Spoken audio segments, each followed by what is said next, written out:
maxamuud madaxweynaha jamhuuriyadda federaalka Soomaaliya ayaa maanta ka ambabaxay garoonka diyuuradaha aadan cabdulle cismaan ee magaalada muqdisho. wafdigan ballaaran uu hogaaminayo madaxweynaha jamhuuriyadda federaalka Soomaaliya mudane xasan sheekh maxamuud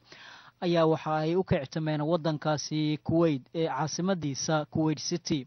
ujeedada sodcaalka wafuudan madaxweynaha jamhuuriyadda federaalka Soomaaliya mudane xasan sheekh maxamuud uu hogaaminayo ayaa la xiriirta sidii ay uga qayb gali lahaayeen shir madaxeedka dalalka ku bahoobay jaamacatul carab oo ay ku leeyihiin wadankaasi Kuwait. garoonka diyuuradaha magaalada muqdisho waxaa ku sii sogootiyay gudoomiyaha golaha baarlamaanka federaalka Soomaaliya mudane maxamed sheekh ismaan jawaari, xildhibaano ka tirsan baarlamaanka Soomaaliya, xubno ka tirsan golaha wasiirada iyo mas'uuliyiin kale oo ka tirsan dawladda federaalka Soomaaliya. madaxweynaha jamhuuriyadda federaalka Soomaaliya mudane xasan sheekh maxamuud ayaa la filayaa inuu ka qayb galo kulankaasi oo ka dhici doona wadankaasi Kuwait, isla marhaantan ay martigelisay dawladda dalka Kuwait, iyadoo la filay in laga hadlo arrimo badan oo ay ku jiraan marxaladda dalka Soomaaliya uu marayo iyo doorka dalalka jaamacadda carabta ay ku leeyihiin taageeridda dawladda federaalka Soomaaliya. dalalka jaamacadda carabta ayaa waxay u dhunduleen arrimaha wadanka Soomaaliya, iyadoo la filayay in ugu dambeyntii natiijooyin wax ku ool ay ka soo bixi doonaan